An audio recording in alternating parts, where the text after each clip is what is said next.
women, children, and men involved in our situation here at Mount Carmel.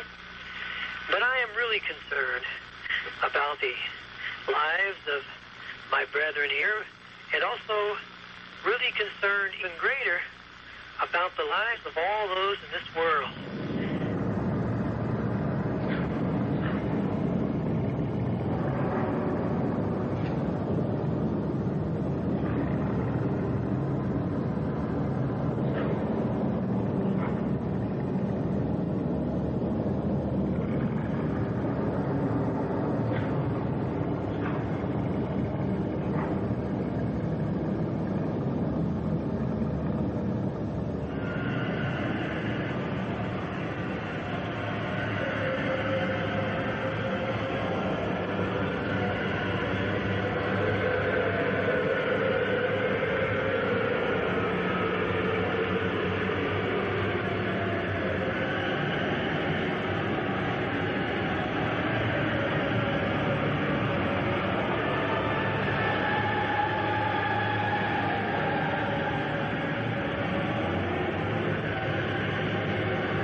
Today of the Branch Davidian church home near Waco, Texas, is a pile of rubble and a lot of unanswered questions. Did not have to end that way.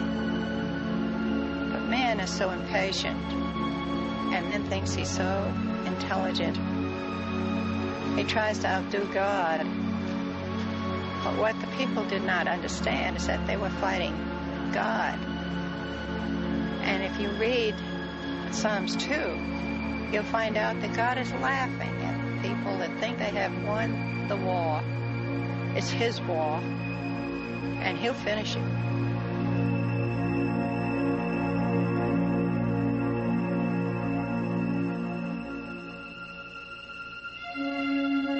Anybody who has met any of us Davidians, Branch Davidians, has said, when we meet you, we see how intelligent, how honest, how just what you're like. And that's not the picture that's been painted in the media of what we are at all. They said cults, you know, and you've seen a picture of a building, and pictures have been painted in your minds about who we were and what we believed and what we stood for. People said we were brainwashed, we were mind controlled. Those things were not true at all. We were all there studying the Bible because we could see that David had something to teach that nobody else did. The Branch Davidian doctrine is often misunderstood, and it was over a difference of interpretation of the book of Revelations that led its founder, Dr. Howell, to leave the Seventh-day Adventist Church. We believe that the Bible in its entirety, from the book of Genesis all the way through the book of Revelation, including some books that were not included in the King James Bible, are all prophetic, and they all point to the times that we're coming to today. He moved his followers from Los Angeles to Waco, Texas in 1935, purchased property near Lake Waco, and established the Mount Carmel Center. This original property was later sold, and the church moved to a location about 12 miles east of Waco. They believed the return of Christ is imminent. In 1959, about 900 church members gathered here at the new Mount Carmel to await the second coming. In this rare interview, Branch Davidian spokesman Dudley Goff explained the biblical basis for their religious beliefs. The purpose in his gathering all nations there to battle, is that he might prepare the land so that he can set up his kingdom, so that his people might return there and set up his kingdom in compliance or in fulfillment of the prophecy of Daniel 2:44, where the Lord says he's going to set up his kingdom down in the last day. That particular prophecy is brought out on this small chart. Unlike mainstream Protestant theology, the Branch Davidians do not believe there will be a rapture of the church. They believe Christians will endure the tribulation, suffer persecution for their faith. The image to pieces, and Daniel said that this stone is God's kingdom that is set up in the days of these kings that are represented by the toes. We have come down to the toes of time, the feet of the image, which would be divided. Daniel saw our day. He saw exactly what would happen, and he was told in Daniel 12. Daniel and Revelation are two books that go hand in hand. After the death of Victor Houteff in 1955, church leadership went to Benjamin and Lois Roden, but over the years their numbers slowly dwindled away. And Vernon Howell, who later changed his name to David Koresh, appeared on the scene in the 1980s. Many thought it was a sign. He did his best. That's why everything he tried, he did his best. He made an effort in letting us know he cared about us. And he was from the beginning, from Palestine up until the time when we saw the big house there. He was always improving our life, always trying to help us. Every living soul that accepts Christianity, I challenge them to show me the 7 seals of Revelation 4 and 5. And if they can't do it, then I show them. And if they're honest, they'll see it. Like many survivalist groups today, the Branch Davidians began to prepare for the coming persecution. They purchased weapons for self-defense and stored food supplies to sustain them. A lot of people vilified the Branch Davidians because they had a lot of food, they had a lot of ammo, they were sort of separatists, survivalists, waiting for Armageddon. And, you know, while you might not want that sort of person living next door to you, there's really nothing wrong with it. There's nothing illegal about it. There's nothing that... When a disgruntled church member, Bro, was expelled for improper conduct, he went to the authorities with fabricated stories of child molesting and weapons violations. Him having sex with underage girls and molesting children and so forth was something that was cooked up by members who were booted out for immoral behavior, and the FBI and the ATF. It was a good excuse to do what they did out at Mount Carmel. The Bureau of Alcohol, Tobacco, and Firearms was originally established to collect taxes for the U.S. Treasury Department. Today, their mission is the disarming of the American civilian population. Therefore, the Branch Davidian Church near Waco became a target for extermination.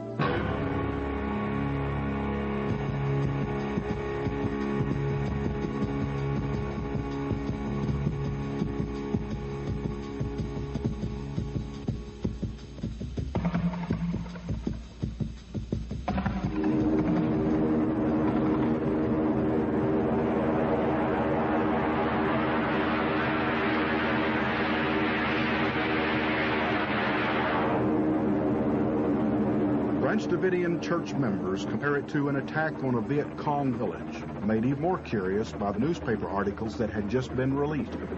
In a display of flagrant disregard, the Waco Tribune-Herald began running a series of reports about the Branch Davidians on the same day of the ATF assault. Equally curious is the fact that it was the undercover agent, Robert Rodriguez, who brought copies of the newspaper to Mount Carmel that very morning. Papers were brought in the morning by Robert. And I came down there when he was showing them to the different people that were down there. And I read a little bit about it, but then one of the men went out and got some of the papers and brought them back. And a little later, I came back down and picked paper up to bring it up to my room to read it completely. And I noticed 2 cattle cars coming in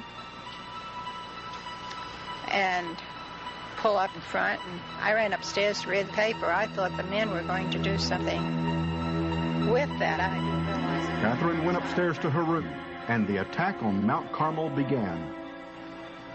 After I got upstairs, I heard 3 helicopters. The reason I know there were 3 because I looked out the window to see where they were, what they were doing, and they were firing on us. With a search warrant of questionable legality, agents of the Bureau of Alcohol, Tobacco, and Firearms launched a raid on the Branch Davidian church home. It was Sunday morning, February 28, 1993, and Catherine Mattison's absolutely positive that government agents fired the first shots. I saw and I heard it. And I was in the back of the building. That's where my room was. And they were firing toward David's room. And they turned, and when they turned, I fell to the floor because I could see that those bullets could have hit me if I was standing. So they went to the front of the building, and it seemed like when they got in the front, by the time they got to the front, they were firing again, and so all the others were firing. When questioned further about her observations that day, Catherine was adamant. She was certain of what she saw and heard. Definitely. They were the only ones I heard and saw at the time that they were coming in the helicopter. There was no one else firing. Questioned separately, Annetta Richards' testimony is virtually identical to that of Catherine Mattison's. I was actually getting ready for worship, and I heard a noise like an helicopter, and then I heard bullets start firing, bullets start coming in from every direction, and the helicopters were flying over the building. The sound of it was so low that at what time I thought they had landed on the roof. It was really so low. And bullets were coming from all directions, and I heard a voice saying, "Get down." So those of us who were there in the hallway went down on the floor on her tummy, on her hands and feet. And I looked around and I saw some children. So I took them close to me, and there was a baby. A little 10-year-old girl was holding her. And I took the baby from her and lay over him, put my body over the baby so that if the bullet came through, it would hit me instead of the baby. There is corroboration for their testimony of gunfire from the helicopters. It comes from one of the Branch Davidian children who left Mount Carmel that evening and was later told by psychologist Dr. Bruce Perry. And as I asked her, is there anything else? She took her crayon and went, and I asked what that was, and she said that was bullets. No sooner had the dust settled than the ATF began to lie and cover up about their actions during the raid.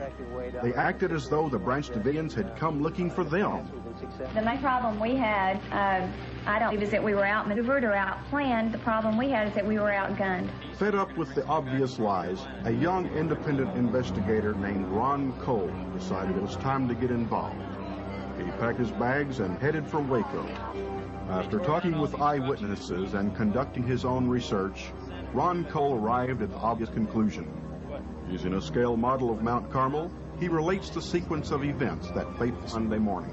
Those people that I talked to that were in a position to see the helicopters indicate the helicopters fired first, whereas those that were in front of the center couldn't see the helicopters, could hear them, but saw the agents exiting the cattle trailers. They say the first shots came from these ATF agents at the front.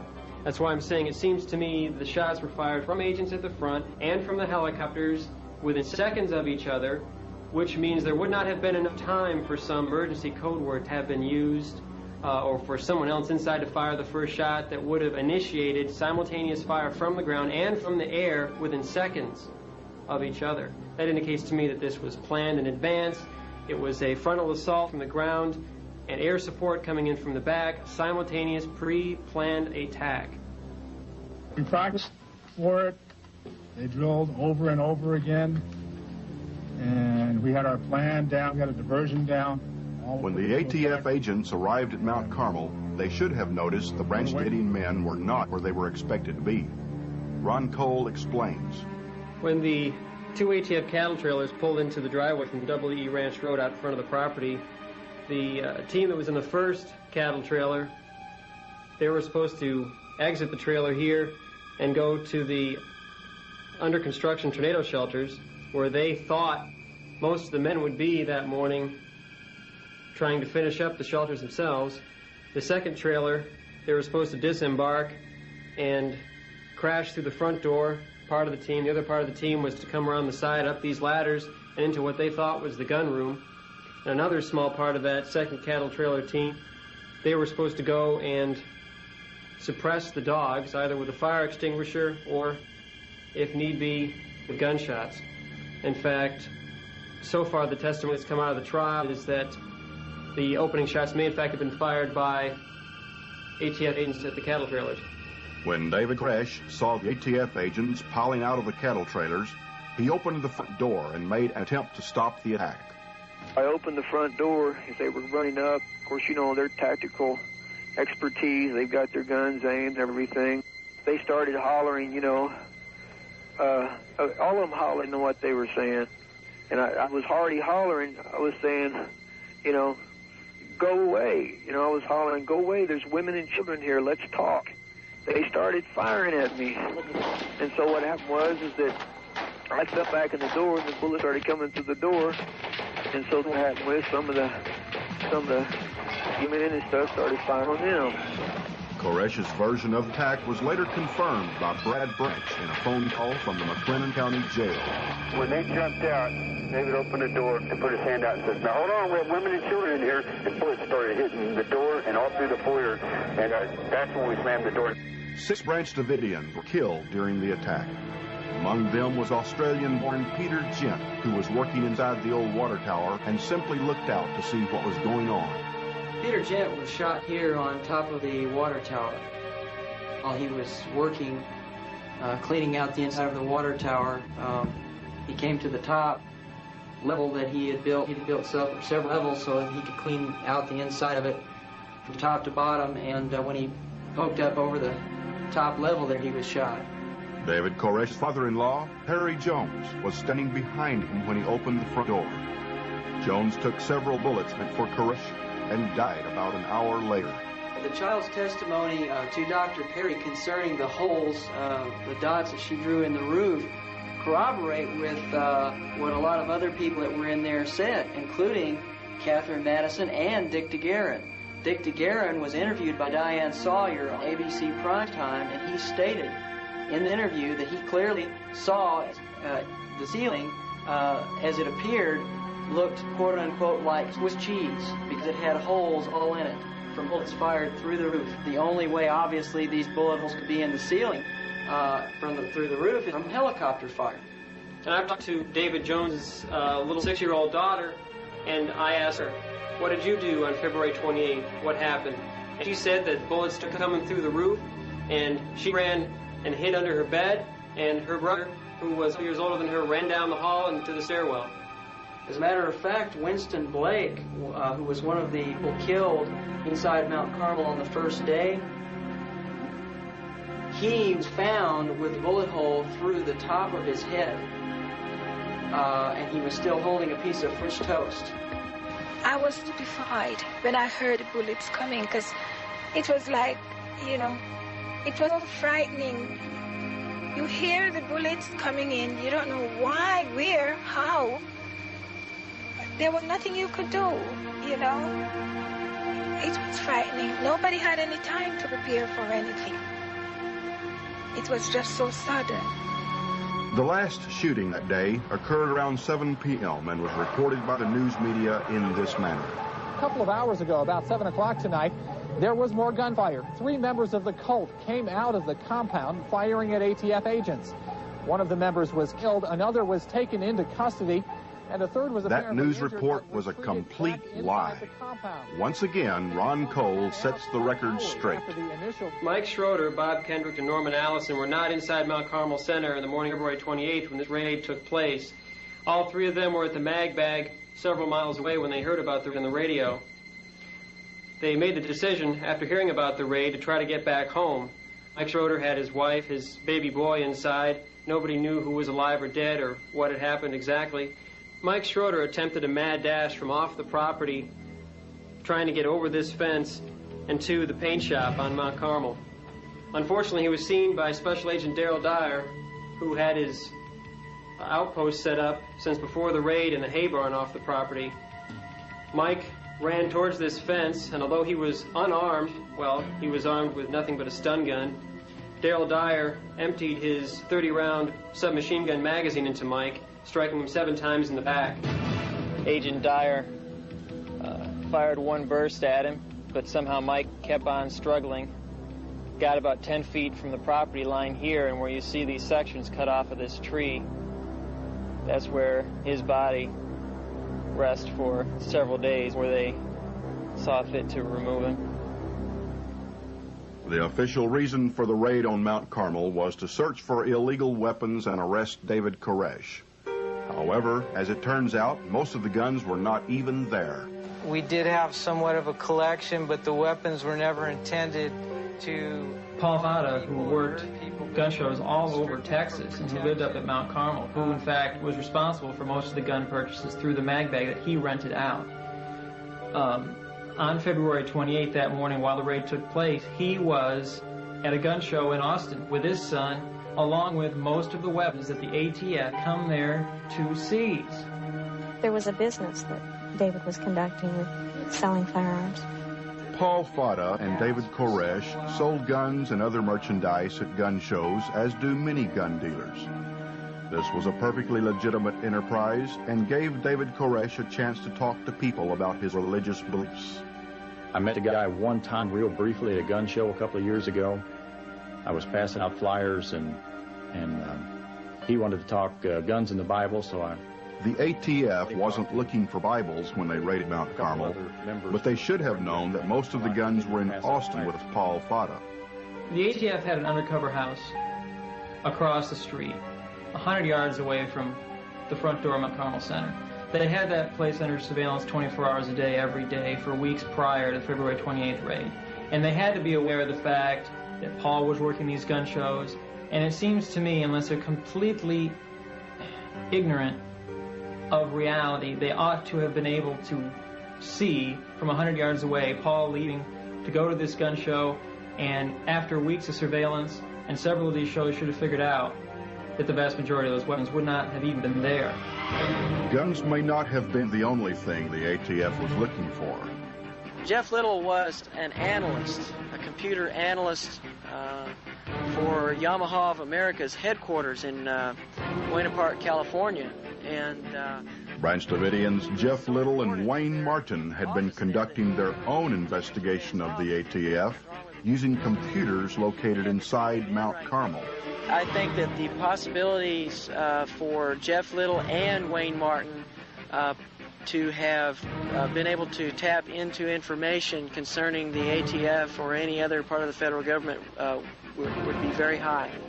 I saw some information. They were collecting information on all of the ATF activities over the last several years. In April of 1991, after Operation Desert Storm, Marine Corps fast sealift vessels returned to Port Arthur, Texas. A ship's officer, who refused an interview and does not wish to be identified, says that his ship's cargo hold was full of helicopters. Concealed inside the helicopters were thousands of weapons confiscated from captured Iraqi soldiers. These helicopters, with the weapons inside, were then loaded onto flatbed rail cars and shipped to Fort Sill, Oklahoma. It is believed that these firearms are intended for distribution to American street gangs, which are currently being converted by police agencies into law enforcement units. The weapons, of course, would not be traceable. These gangs, working with the ATF, will be used to enter civilian homes to confiscate weapons. Is it possible that Jeff Little and Wayne Martin accessed classified government computer files through a back door and had obtained this information? Yeah, I think that it's very possible that there could have been some kind of information that they had on the computer inside the building there that was information the ATF did not want to get out, and I think they seem to be awfully anxious to get into that one window that everyone saw them going into, and there's a possibility that it might have been something besides guns they were after.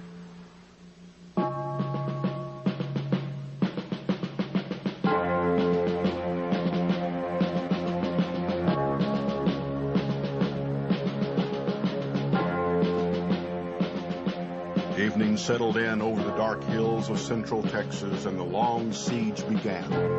51 days of terror, 51 days of darkness and hope and frustration, and all of America lived through it.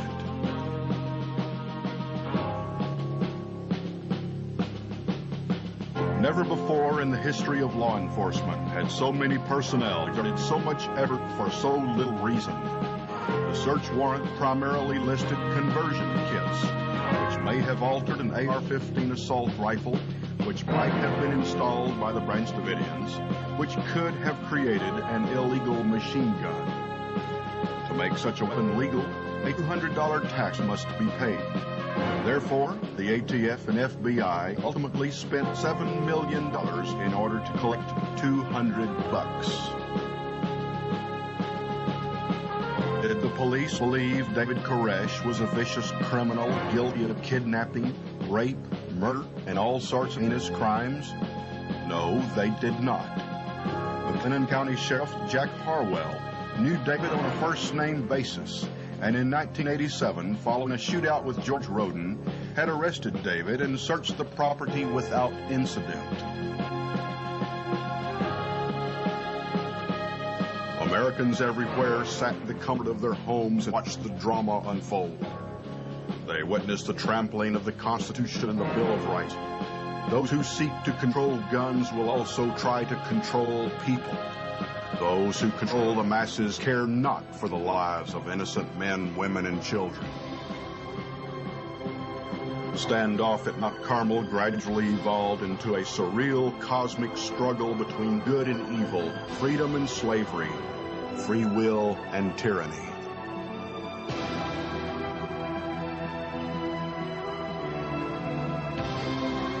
The next day, Monday, March 1, dawned clear and bright, however. A radio talk show host in Dallas, Ron Engelman, refused to toe the official government line and took up the cause of the Branch Davidians. I'll see you guys out there, and then I'll give you that booklet there, the NAFTA agreements. I'm going to give you both. You can take the other one to the library out there. The standoff continues in Waco this evening. KGBS radio personality wants to take a van into the compound with 2 surgeons to treat any wounded Branch Davidians. We're treating these people as we treat prisoners of war. Prisoners of war get medical attention. Nobody is receiving medical attention in there. Could be about Charlotte, you're not answering the question. You're talking around it. Just answer the question. Do you No, believe? I don't believe it. Okay, then you don't believe. Why did they kill Randy Weaver's wife? Why did they kill Randy Weaver's 14-year-old son by shooting him in the back 4 times? Our government has gone amok. The FBI, and particularly the ATF. That's the problem. The first article they wrote says in the article they have a 50 caliber machine gun. Well, they've never been able to find a 50 caliber machine gun. I'm just saying what the ATF did was illegal. Why are they coming into our state the way they're coming in here and just acting like a bunch of renegades? The entire Branch Davidians were hostages of the ATF. They didn't surrender. They were leaving their homes when they left. Ron Engelman was outraged over the attack on this peaceful religious community. The siege was underway, and Ron wanted to help. Monday morning, I decided I'm going to tear him a new ass, the ATF. I go to work Monday morning. On my way to work, I'm listening to his position on the ATF stirred up a lively debate, and Ron Engelman became the target of much criticism from the establishment press. And we were critical of Ron that we didn't think he should get involved in that part of the process, that he could have caused set David Koresh off in some way or another. We don't know. Throughout that first Sunday evening, some of the Branch Davidian children were sent out in exchange for the FBI allowing a message from David Koresh to be broadcast over Dallas station KRLD. My Father, my God, who sits on the throne in heaven, has given me a book of 7 seals. In Revelation 10, verse 7 of this sealed book, the mystery of God is to be finished. David Koresh believed, as do all of the Branch Davidians to this day, that they were at the 5th seal. And the 5th seal meant that there was going to be something was going to happen to those that believe in God. At that night, as he was able to broadcast and give messages over the radio, in order for him to do that, he would have to force 2 or 3 children to leave their home, to leave their parents and go into the custody of the same people that had just killed a number of those inside, had wounded a number of those inside, had terrorized everyone inside, and had now had the place surrounded. And these little children were forced to leave their home and go into the hands of those people. I don't know if I would allow my child to do that. On day 3 of the siege, Tuesday, March the 2nd, David Koresh sent a tape out with Catherine Madison. The agreement was they would all come out if the tape, a 58-minute sermon, was broadcast on radio stations during prime time. They were supposed to play the tape at prime time. Now that could have meant 2 different things. Prime time or drive time on radio would be like from 4 to 6 in the evening. Prime time on television would be like from 7 o'clock till 10 o'clock or 8 o'clock till 11 o'clock.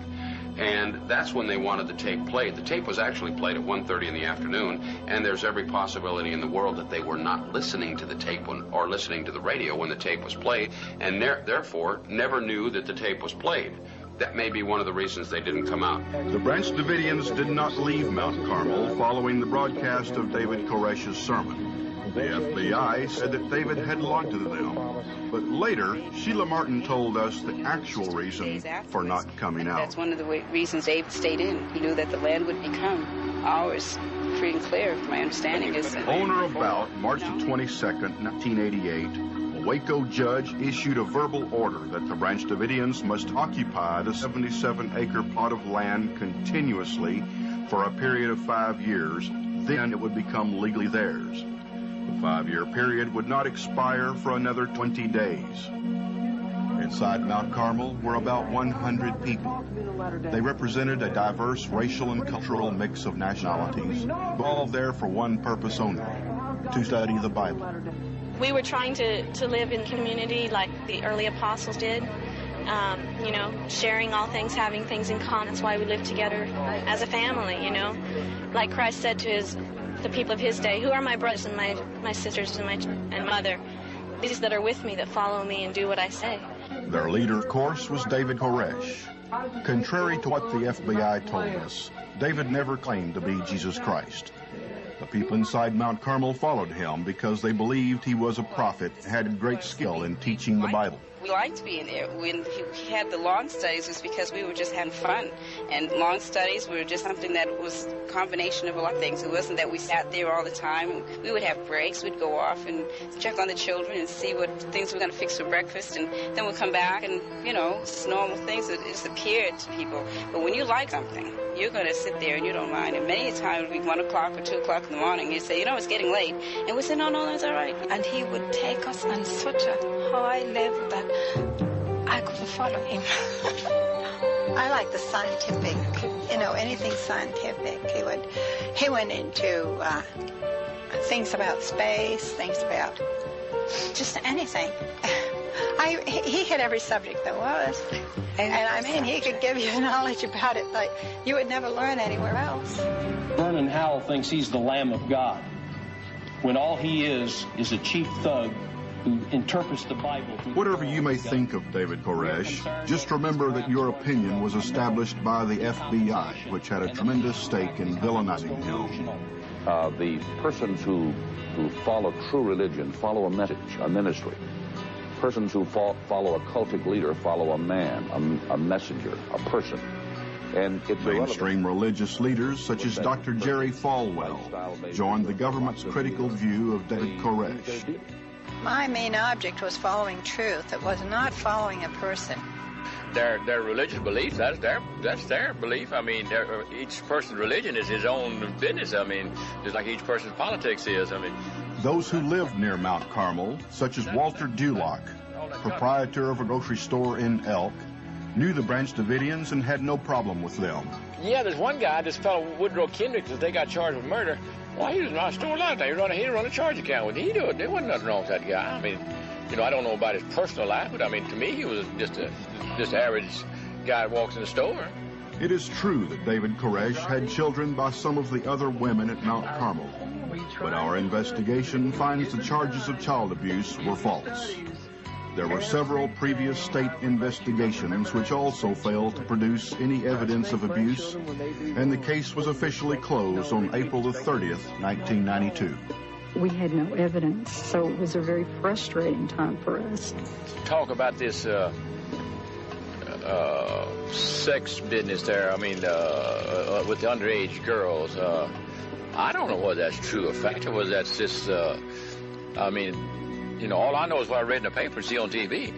And the Child Protective Agency was out there several times, and they couldn't find nothing wrong. So, I mean, you know, I don't know what to, you know, where all this stuff comes from.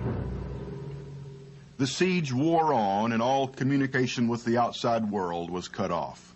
A caller to Ron Engelman's talk show suggested the Branch Davidians move their satellite dish as an indication they were listening. If they're listening, move the satellite dish. He said, I think it's on Galaxy 6. He said, ask them if they're listening to move the satellite dish to Galaxy 1. The compound's phone lines have been diverted for a week, keeping David Koresh from the attention he apparently craves. But an FBI ban on contact with the media isn't keeping talk show host Ron Engelman from trying to reach the cult leader. Tuesday morning, he asked compound members over the air to move their satellite dish if they were listening to him. And about 2 minutes later, Ken comes back on the phone and says, the dish moved. They're listening to you. Then a caller to Engelman's show suggested a more visible sign. If they put a weird flag out that second-story window or something, it's going to get somebody's attention. Shortly after noon, a white flag appeared at the second-floor window and stayed there for half an hour. The Branch Davidians and David Koresh do want communications with us. They want me in there. They want the surgeon. In a later phone call, Branch Davidian member David Thibodeau told how it felt to realize that someone was trying to contact them. Running up and down the halls going, they're listening, move the satellite dish. You know? It was a very high moment. It was very exciting. I just remember everybody just being so overwhelmed with joy that someone was listening, you know, that we could communicate somehow to people. They'd cut us off. The longer they negotiate, the more the people can come out. Koresh, I don't know. He is strongly delusionary, very paranoid, probably sociopathic. He's locked in. I don't know if they'll get him out or not. Okay, Koresh. From the very first day, the news media deliberately sought out only those persons with ill feelings towards the Branch Davidians and David Koresh in particular. All that time, living right here in Waco was a gentleman who was not prejudiced and knew them well. I am Dewey Millay. I am a naturopathic doctor. I have lived in Waco about 6.5 years. About 5 years ago, I had some Branch Davidians come to me for nutritional health, and they became my patients, as it were. And of course, when the event happened, I said, my goodness, I started putting things together, and here all these people were being attacked, and those people are just like any other human beings. A lot of them had jobs outside of Mount Carmel. A lot of people didn't know that. David Jones, Maribel's son, was a mailman. And he had obviously an outside job, and they tied their money. They either tied 10 or 20% of their money to the church. Dr. Dewey Millay believes the media is heavily influenced by government, almost to the point of actual control. People who look at this have got to look at television and say, now, why are they telling me this? Is this a lie? And that will go a long way to educate the American people of knowing how to watch the news. People ask me, why watch Dan Rather? Because I like to see what he's telling the American people. Why is he telling me this And 9 times out of 10, there's an agenda behind it. They're going to do something to us or for us in some way we're not going to be too happy about. If the American people just get smart and watch the news, they can't trust them at all. We saw what they did here at Mount Carmel. It was just incredible. We watched the press conference every day, and most generally we were found that they contradict themselves or they told an out-and-out lie.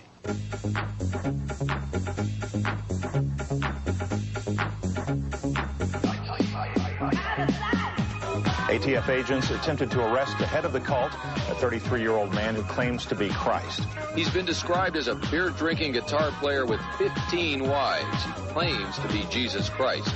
They have homemade explosives, semi-automatic and automatic weapons, hand grenades, grease guns. One of the latest reports we had was that there was nitroglycerin in ponds. There would be absolutely no reason in the world to keep nitroglycerin down there. It's ridiculous. I'd be careful about just filling air when there's really nothing to say, so you start using rumors. I imagine if they hadn't taken what was given, they'd have had nothing to say. The FBI had taken control of this scene, and media was told to pack up and move several miles away to the roadblock and out of sight of the Davidian compound. It didn't take long for the lights to start coming down and for the miles of cable to be pulled and packed up. Authorities knew we didn't want to move. The FBI said news reporters were moved back out of concern for their safety. What about safety for this cameraman during the race riot at the Dallas Cowboys victory parade? Who's concerned for the safety of this news crew in Palestine's West Bank or this recent student uprising in Paris? How about the news crew shooting this little New World Order police action? Aren't they in danger of being shot at? No apparent concern for their safety. The excuse given by the FBI at Mount Carmel as to concern for the reporters' safety was an insult to the intelligence of the American people. The Communist Chinese government did the same thing shortly before the massacre at Tiananmen Square. In one of the interviews with the Chinese people over in Tiananmen Square after it happened, one lady was just sobbing and saying, what could we do? They had all the guns. What could anybody do? There were tens of thousands, hundreds of thousands of people out there. And when the government rolled in the tanks, it was all over.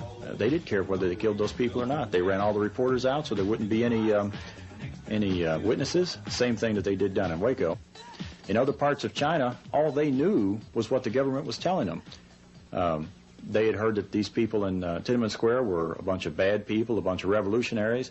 And as far as they knew, the government did the right thing. We were moved back 2 miles, and I think the media should have protested that there should have been some eyes up closer. And I said this from the early beginning, that, okay, maybe they want us back there for our own safety. But, you know, when we hired out in this job, most of us hired out and knew that we're going to be facing dangerous situations from time to time. And that's our call. Although Phil Record denies any government media control, the report of the Waco Task Force published by the Society of Professional Journalists shows that FBI agent Jeff Jamar reminded radio station KRLD that he represents the government, which licenses broadcast stations. A license is permission from the government to do something that would otherwise be illegal. Bob Boaz is a Christian educator and professional media observer. The federal government's in a position to control the flow of information in this country in a way that has never existed on the face of this earth, and it's done through federal regulatory agencies. The Federal Communication Commission does control what goes out over the airways, both on radio and television.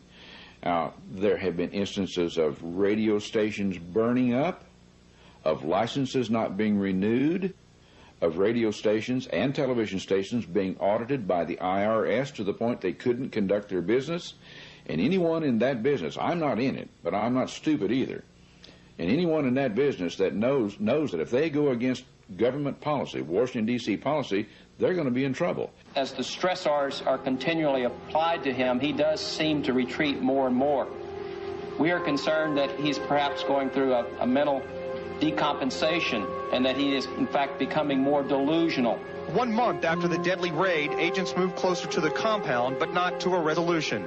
Agents say Koresh has prearranged suicide pacts with followers. The same thing happened at Jonestown in Guyana in 1978. He has to be slain, and there has to be a sufficient number of martyrs. Those of his followers also have to be slain. During the siege at Mount Carmel, FBI agents made repeated references to Jonestown, instilling the idea of mass suicide in the minds of the American public. Anti-cult propaganda never changes. The medium may change, but the kinds of things that are said about... Author and researcher Mac White notes that Jim Jones and David Koresh were both targets of the same accusations. They generally tend to be accused of bizarre sexual practices. The early Christians were accused of that, as well as of incest and other things that the Roman public at that time found abhorrent. In our day, one way to quickly demonize someone in the press in such a way that they'll never be able to recover their public image and their credibility is to accuse them of being a child molester. And that was done in Koresh's case. White has studied the Jim Jones case for many years. He believes the Jonestown tragedy was not a mass suicide. The FBI, right after the fire, at its press conference, said that what had happened in Waco was another Jonestown. Now, by saying that, the FBI has invited us to take a closer look at Jonestown. Jim Jones wanted absolute control over every person in that compound, and he had it. The same thing is going on right now with Koresh in the compound in Waco. You know, I see... Ross is a deprogrammer for the Cult Awareness Network, which provided ATF officials with all those catchy phrases like child abuse, child sacrifice, illegal weapons, slavery, threats of mass destruction, and the alleged suicide pact. The history of the Cult Awareness Network, however, bears a closer examination. In 1959, Fidel Castro overthrew Batista and seized power in Cuba. Almost immediately, the CIA began plotting his assassination. One suggestion was the use of mind-altering drugs to make Castro go crazy during a speech, thereby losing his credibility with the Cuban people. Operation MK Ultra was initiated with the help of psychiatrists Drs. Margaret Singer and Lewis West. CIA operative Dr. Margaret Singer was the founder of the American Family Foundation. Jones had strong ties to the new left of the 70s, to persons like Huey Newton of the Black Panthers and to Dennis Banks of the American Indian Movement. And his church, the People's Temple, was by his own description, a Marxist organization. The leader of this Marxist organization, Jim Jones, had a boyhood friend named Dan Mitrione, who eventually went to work for the CIA, specializing in brainwashing techniques. In 1973, another CIA operator, George Blakey, made the initial $650,000 deposit on the land in Guyana, which became Jonestown.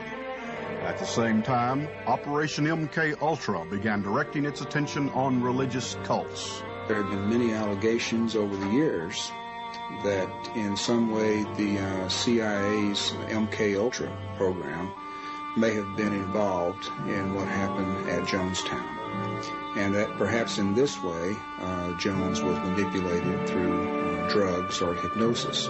After the tragedy at Jonestown in 1978, Dr. Margaret Singer's American Family Foundation changed its name to the Cult Awareness Network. So it's ironic that Jonestown, which the FBI used to explain away what happened in Waco, was itself a likely conspiracy. 900 people died in the steamy jungle of Guyana, so 100 more on the plains of central Texas wouldn't matter. When you have no regard for human life, numbers are not important.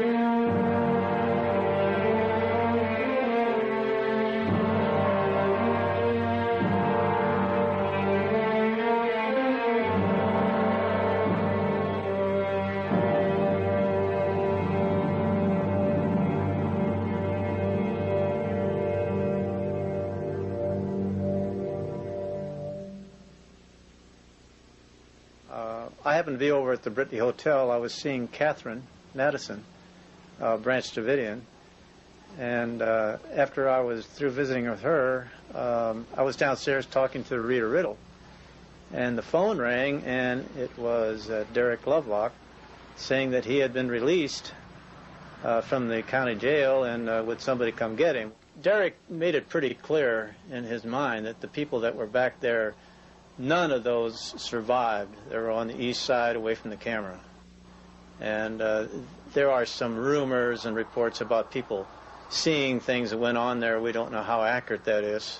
Yeah, but we do know that the live footage from April 19th from all the major networks did, in fact, they stated that they saw 25 to 30 survivors, and this was, in fact, confirmed. What we know is, on the flip side, that there are between 25 and 30 survivors. We have several witnesses that say that they saw 25 to 30 people exiting out these double doors in this cafeteria. One of the people that survived the fire and is currently under indictment says that he came out that door with Jimmy Riddle that day to escape the fire, and that these people were gunned down in cold blood as they tried to escape. I believe from what we hear, the rumors we hear, that obviously they didn't go back in the fire of their own choice, and they didn't come out of the fire, so something had to happen to them, and yeah, I think they were murdered. Nobody wants to admit that their government could possibly be guilty of such a thing, but based on what I found out here over the past 5 months, I have no choice but to say that they were.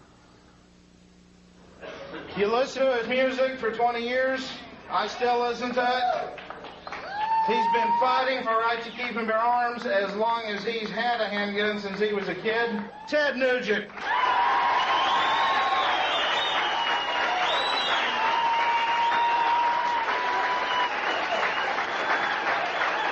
Thank you very much. You noticed. Well, I'm going to just make a simple statement here, because it's so simple, it's stupid. Even though he disagrees with David Koresh's motives, rock and roller Ted Nugent has a definite idea about the government's actions. There are many innocent civilians dead because the ATF abused their powers, got the wrong address, searched with faulty warrants. I know this stuff. It's been documented. Where is this investigation? I'd be willing to let Bill get by with Whitewater for a while till we find out who the murderers are in our government. And that's what's happening. The ATF, even the FBI, the IRS, these people work for us. They are responsible to the American people. They are not being responsible to the American people, and I am deeply saddened. I am hurt. The bottom line is the good people are an asset to America. Leave us alone. The only real security of liberty in our country is the jealousy and circumspection of the people themselves. Let them be watchful over their rulers. Should they find a combination against them, they have, thank God, the ultimate remedy. That power which created the government can destroy it. Amen. Should the government on trial be found to want amendments, those amendments can be made in a regular method, in a mode prescribed by the Constitution itself. I was taught the same things that most of you were taught. I've learned differently. And we all have that responsibility. And those who died will have died in vain if we leave here today and forget what has happened. Amen. Amen. Mr. Engelman. Amen. Amen.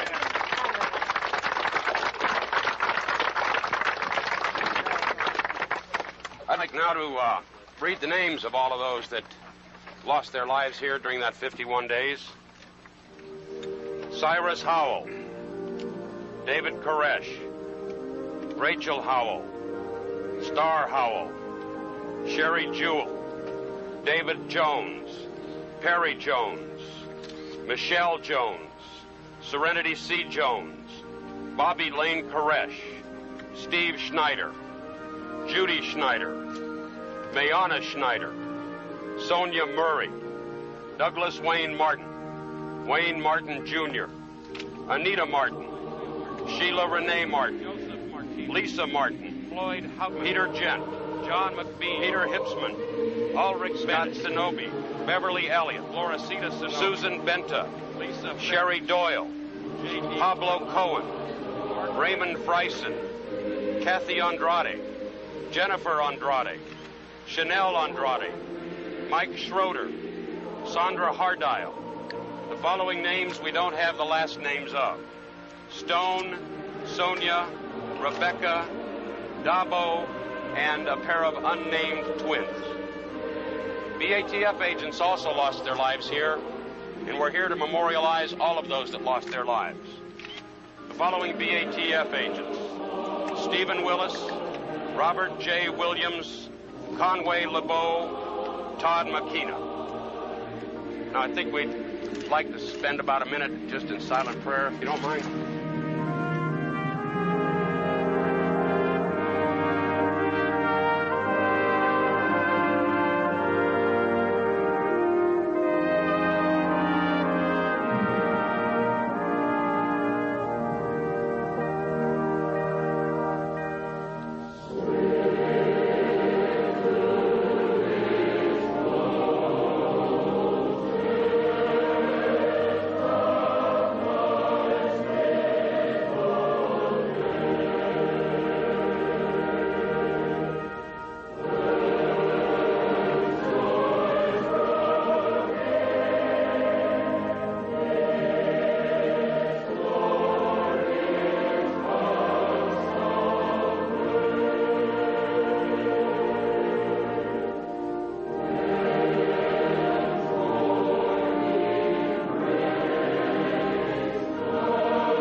Loving God there is, but you've got to remember one thing all through the Bible.